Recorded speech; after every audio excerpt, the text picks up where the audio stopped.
Adventures of Uncle Jimmy, a Warner Brothers radio production starring William Farnum.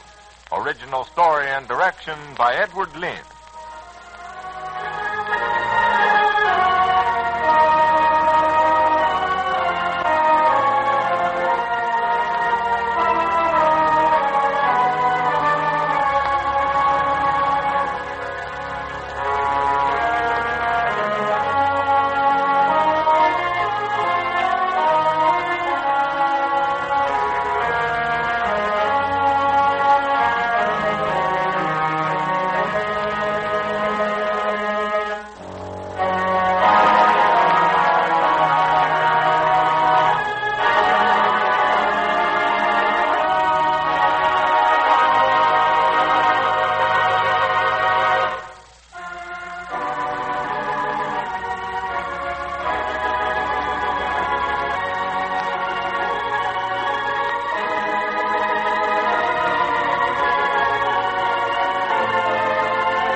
When Florence entered Mrs. Jedson's home via the back door, she found not just one person in the kitchen, but three.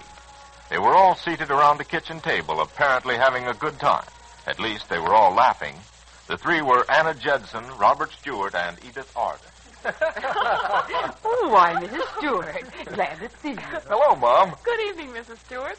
Mom, you won't believe it of Mrs. Jedson, but she's actually found the solution for this jigsaw puzzle. Well, isn't that nice? Oh, it wasn't nearly as hard as some of you made out. Goodness me. You'd think I was just an amateur at figuring out puzzles. Don't you want to sit in on the next puzzle, Mrs. Stewart? No, I don't think so. I'm really very stupid at games. Oh, come on, Mom. Be a sport. It's lots of fun. Bobby, Mother's got other things on her mind besides sport. Say, Pest isn't sick, is he? Or is it Doc? No, nothing like that. Perhaps your mother wants to discuss something privately with Mrs. Jedson, Bobby. Oh, sure. I never thought of that. Now, we two can go into the living room. I don't usually entertain folks in the kitchen. Well, the kitchen's all right, Mrs. Jedson. I'll tell you what. Edith and I'll run out for some ice cream. But, Bobby, we just had dinner. And besides, anybody can eat ice cream anytime. Come on, Edie. A little fresh air will do you good. Oh, all right. Excuse me, Mrs. Stewart. We won't be gone more than half an hour. Mrs. Jedson, I must have been hearing things. Or wasn't I? Did Robert call Miss Arden Edie? Well, I don't remember whether he did or he didn't. But her name is Edith. But this girl is just a stranger to Bobby. Oh, is she just a stranger to him, Mrs. Jedson? I put both of them on their honor, and they are honorable. I ain't going to mistrust them or put ideas what ain't right into their minds. But I understand Bobby's in her company a great deal. They take rides at night, and they go to the movies. Yes, and run out to get an ice cream soda when the mood strikes them. Mrs. Stewart, that boy of yours is just dying of loneliness.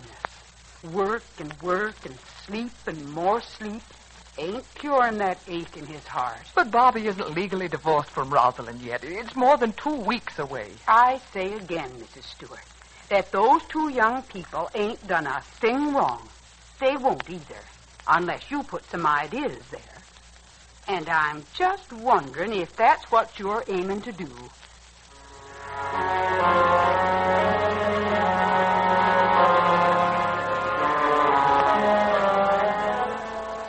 Well, Arnold, that's the first time that I ever saw Mrs. Jedson, so determined not to let you make a fool of yourself, Florrie? Oh, is that so?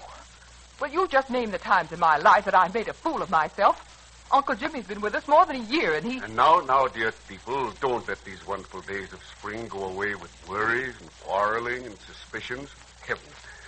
Let's just all of us now pack up a big lunch this weekend, get out in the open.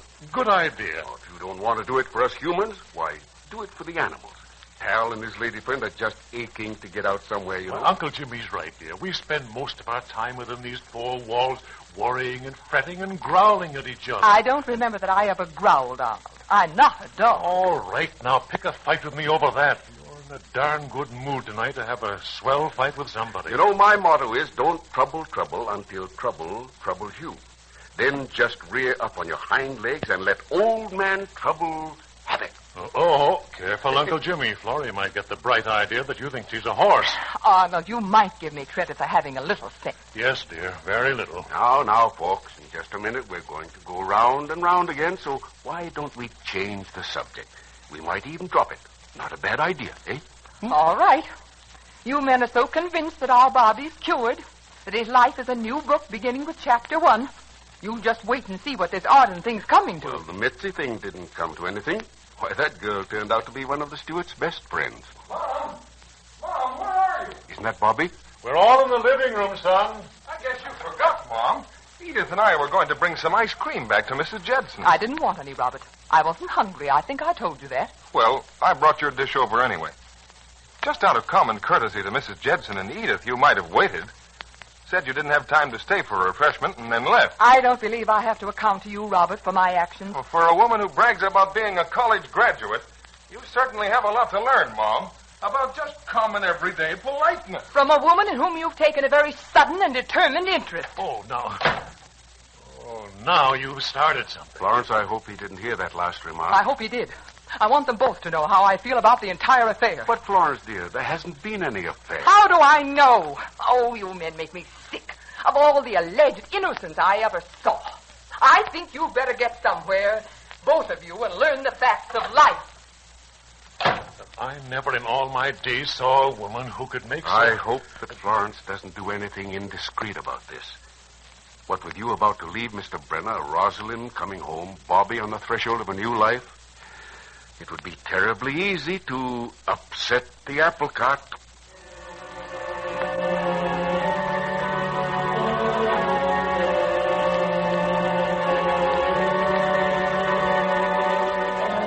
Now, Dorothy, Mother's too upset to discuss graduation with you. It's another semester off anyway. But, Mommy, it is important to discuss it now. You see, Frankie has a job, even before he's graduated. And it looks like it's going to be steady and... Yes, I know, Dorothy. And now you want permission to spend more time with him so he can spend more money on you. Oh, but, Mommy, it isn't that. It isn't even about graduation exactly. It's about, well, something that might happen after graduation. After graduation, you're going to college. Now, we won't go into that again. The door and give it to Sister Rosalind when she gets home. So please, dear... All right. If my own mother isn't interested in my welfare and happiness, who should be? That's what they teach us in sociology. Parents are responsible for most of the things that go wrong in the life of their children because they don't listen to them. Who was that banging the door this time? Johnny? No, Dorothy. Everything around here is an excuse for someone to stamp their feet, yell, scream, or bang doors. Oh, my. What, a dress for Dorothy? No, for Rosalind. I've been trying to get this done for 2 weeks. Here it is 10 days till the time Rosalind will be home. My. How the weeks have just flown away.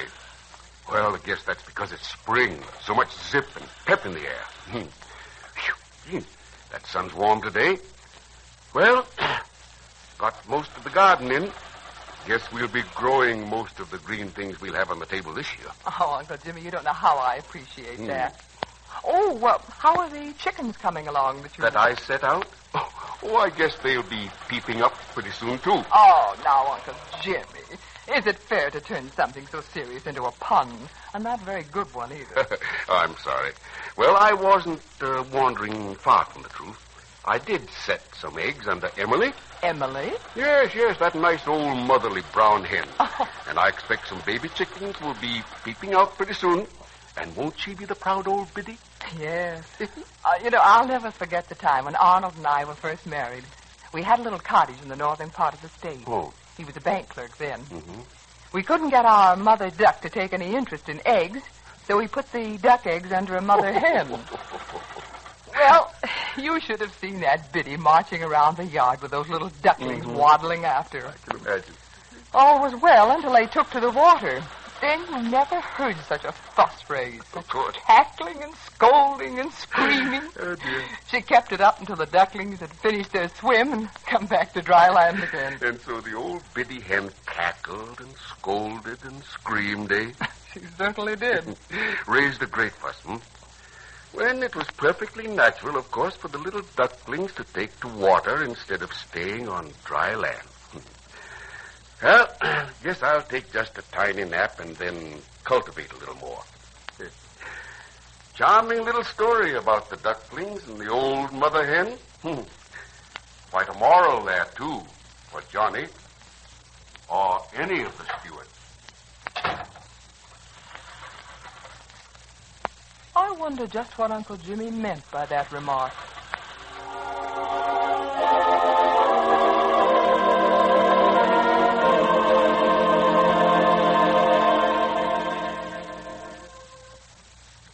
Daddy, I think it's just about time that you paid some attention to me. Huh? What's that, Johnny? You heard me.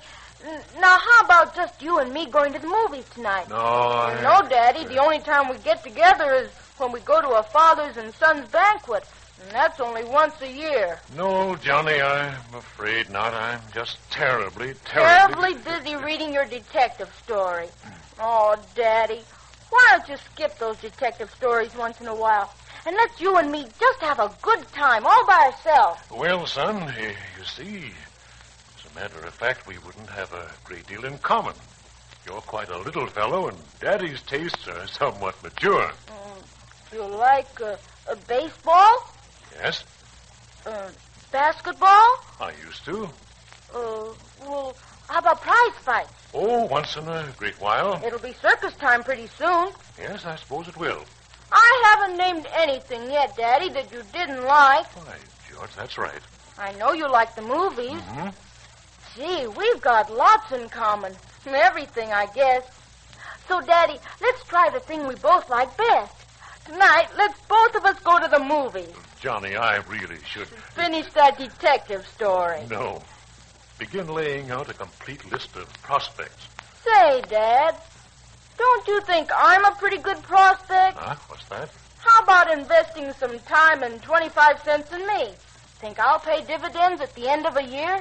Oh, Johnny, son, at the end of the year and all your life and mine. I bless your heart. Come here. Here's a kiss, son.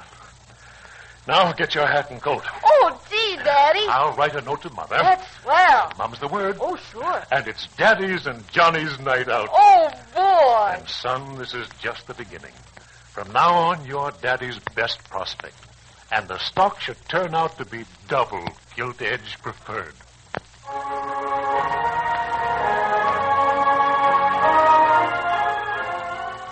And so Johnny, in his simple, direct way, showed his daddy that he's been neglected.